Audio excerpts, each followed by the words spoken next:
Crystal gazing. Good morning, class. A tall brown cat stood at the front of the classroom, eyeing the young students in front of him. There weren't many of them. Classes were typically kept small, and year groups were usually spread across many classes so as to avoid the school's rooms getting overcrowded. The Catzard school was, as a result, a complete labyrinth. Hence why all the first years had been given crystal gazing class as their very first lesson. "I am Zard Trudeau," the tall cat said with a friendly twinkle in his eyes. "First of all, welcome to the Catzard school. I am positive that one day you will all be amazing cat magicians. But first of all, I must teach you all how to find your way around the school." The young first years looked at each other nervously. "As you may see, I have placed a small crystal ball on the desk in front of you. This will serve as your aid to get around the school. After all, we don't want you all to get lost and swallowed up by these walls," Catzard said with a kind smile. At those words, a small brown cat by the name of Theo looked up. "The walls could swallow us?" he thought. "Oh no, knowing me, I'll be one of the first to lose my crystal ball and get eaten by the walls." "To get used to using these crystal balls, I have prepared a little mission for you all. Earlier this morning, some mice were let loose in the school grounds. Now, I cannot say if it was me who set them free, or if the ghost of the art room is playing a little trick on you. But in either case, you will work in pairs to find these lost little mice. For some extra guidance, you will also receive one picture of a mouse per pair." Zard Trudeau went on, gesturing to the pieces of paper in front of the students. "Please pair up with the cat next to you. Good luck." Theo glanced at the cat next to him. Bright green eyes looked right back at him, accompanied by a big smile that made the cat look like a very energetic fireball with a red fur. Hi," Theo stuttered, trying to not get dizzy from the bouncy furball in front of him. "Hi, I'm Annabelle. What's your name?" she asked him. Theo." A very nervous smile appeared on his face. "So, we're partners for this." "Yep," Annabelle said. She jumped out of her chair and picked up the card with the mouse image. "You take the crystal ball." Theo frowned. Quite bossy, this one, he thought, but he decided not to object and picked up the crystal ball from their desk. Then he curiously looked at the mouse they were supposed to find. "A red one. Do they really exist, or is this a joke of our teacher?" he asked unsurely, a small frown appearing on his face. "Of course they exist. I exist too, after all," Annabelle told him as she started skipping out of the classroom. "What's the crystal ball showing?" Theo looked at the crystal ball in his paws. "Nothing," he said. "Huh?" Annabelle asked and looked at him confused. She frowned. "The Zard completely forgot to tell us how to activate them." Theo sighed and eyed the ball suspiciously. What if it is some sort of magical trap? This thought made him extremely nervous, and he would have rather dropped the ball right there and then. "Try talking to it," Annabelle said, going back to being just as excited as before. "Like, ask it about the mouse." After taking a deep breath, Theo looked down at the crystal ball again. Then he stuttered, "Hi, crystal ball. Please, tell us where the red mouse is?" The crystal ball flickered in dizzying rainbow colors for a second before it showed the corridor they were on, together with an arrow that pointed to the right. "You lead the way," Annabelle commanded him, "while I'll keep my eyes open for the mouse." As soon as she finished the sentence, she started to eagerly look around, sniffing the air. Theo couldn't help but laugh a little. He walked ahead, following the arrow down the corridor and to a set of stairs. Now the arrow pointed up the stairs. Theo pouted. "I hate these stairs already," he said, looking up at the forever ongoing flights of stairs. Annabelle tilted her head in confusion. The school is big. What did you expect? She asked as she skipped up the stairs. With a small pout, Theo started to follow her. Hey, wait up! I thought I was leading, he shouted up after her. Then hurry up, Annabelle said, laughing. She had stopped at the next level where a door led to another corridor. Ooh, this is the science section, she said, bouncing up and down excitedly. However, Theo was not quite listening. As he ran up the stairs, he held onto the crystal ball as tightly as he could. Scenes of what could happen if the ball would slip out of his paws playing restlessly in his mind. Once he was next to Annabelle, he glanced down at it. The arrow pointed at the door. I guess we have to go into the science corridor, he said, and pushed the door open. The two kittens stepped into the corridor. Science posters were covering the walls completely. Which way? Annabelle asked, bouncing up and down as she curiously studied the posters on the walls. Before Theo could answer, Annabelle ran over to a door and stood on her tiptoes to look through the window. Ooh, something blew up, she exclaimed with an unreasonable amount of excitement. Oh, Theo said, looking disturbed. Okay, the mouse might get away if we stop every few seconds. Come on. Oh, Annabelle mumbled, pouting. But after a few seconds of longfully looking at the science classroom, she followed Theo down the corridor until he suddenly stopped. It wants us to go in there, he said, pointing at a cupboard. Annabelle poked her head inside and sniffed around. Smells like mice. And ew, cucumber! She squeaked and backed away from the room. With a frown, Theo peeked inside as well.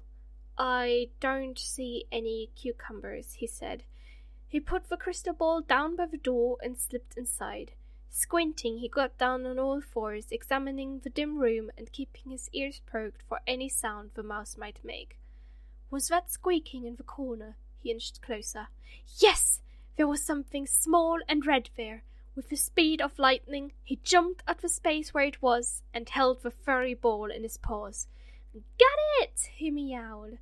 Yay! Annabelle squealed happily. Now we can go back to the science. You mean we can bring the mouse back, Theo said, struggling to hold on to the little animal without killing it. Surely Zatrador would want it back alive after all. Fine, let's go back then, Annabelle sighed. And take the mouse, will you? Whoa, Theo said, barely holding on to the red mouse. Annabelle quickly grabbed it so that Theo had a free paw to pick up the crystal ball again. Eek, hold still, Annabelle hissed at the mouse who was wriggling between her paws. She lost her grip on it though, as the mouse quickly made a powerful jump to freedom, and in the blink of an eye, it was already at the end of the science corridor. No, come back! The two cats screamed, sprinting after the little red mouse.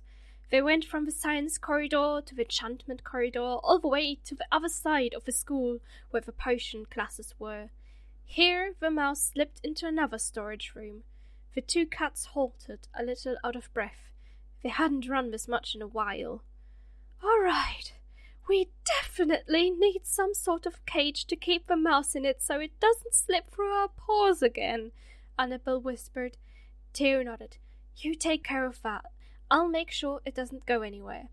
So Annabelle went off to a potions classroom and knocked. Come in, came the voice of the teacher. Hesitantly, Annabelle opened the door. Hello, she stuttered shyly. Do you have an empty jar big enough for a mouse? She looked nervously at the older students in the classroom. They were all so big. Yes, of course, the teacher said. Aliona, could you please fetch a jar from the cupboard? One of the older students with purple and blue fur nodded. Yes, Dr. Scobra, she said as she got up and strode to the cupboard, getting out a fairly large jar. She gave it to Annabelle with a friendly smile. Thank you, Annabelle said quietly as she held the big jar with her small paws. No problem, kiddo, Aliona said and smiled at the little kitten. Annabelle carefully carried the jar back to Theo, who was standing guard by the storage room still. At the sight of the jar, Theo's eyes lit up. "You got it," he said happily. He once again set down the crystal ball and opened the potion room door. Inside, they immediately spotted the mouse on top of the jar with some strange green things in it. Without thinking much about it, Theo snatched the mouse down from it, but knocked it and the potion bottle next to it over in the process. "Oh no," he muttered, and attempted to catch the bottle with his foot, but it smashed on the floor, covering Theo in whatever potion had been contained in it. Whoops! He quickly stuffed the mouse into the jar that Annabelle was holding, and she swiftly closed it shut. "Are you okay?" Annabelle asked him with a worried look. Theo nodded. "Yeah," he said, "I'm fine." He pulled a gloomy face at his jeans. "Mum's gonna be so mad, though," he said. "I know, but let's hurry back to the crystal class, okay?" Annabelle replied, sighing. "All right," Theo said, and just like before, he used the crystal ball to find their way back to class, while Annabelle carried the jar firmly in her paws. "Looks like you two have had quite an adventure chasing after your mouse," Zartrador said, smiling when the two little kittens came back. About half of the students had already returned before them. "Yeah, the mouse slipped through our fingers, so we had to chase it around the whole school," Theo said, looking at his ruined jeans. "I can tell you also chased some potions," Zartrador said with a chuckle. "Don't worry, though. Our potion zards don't usually keep dangerous potions where students can reach them." "Usually?" Theo asked, looking concerned at his jeans. With a laugh, Zartrador patted his head.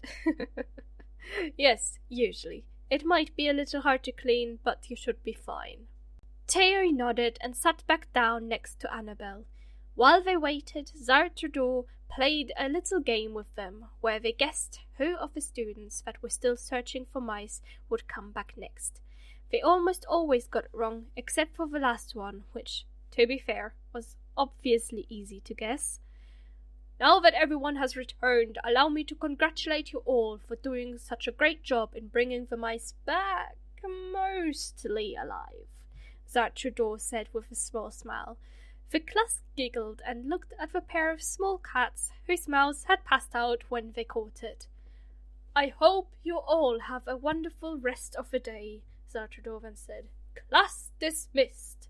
And with that, the little kittens filed out of the classroom to find out what other adventures would await them within the walls. The end. Or is it? Hello everyone, it is I, the Witch of Paint.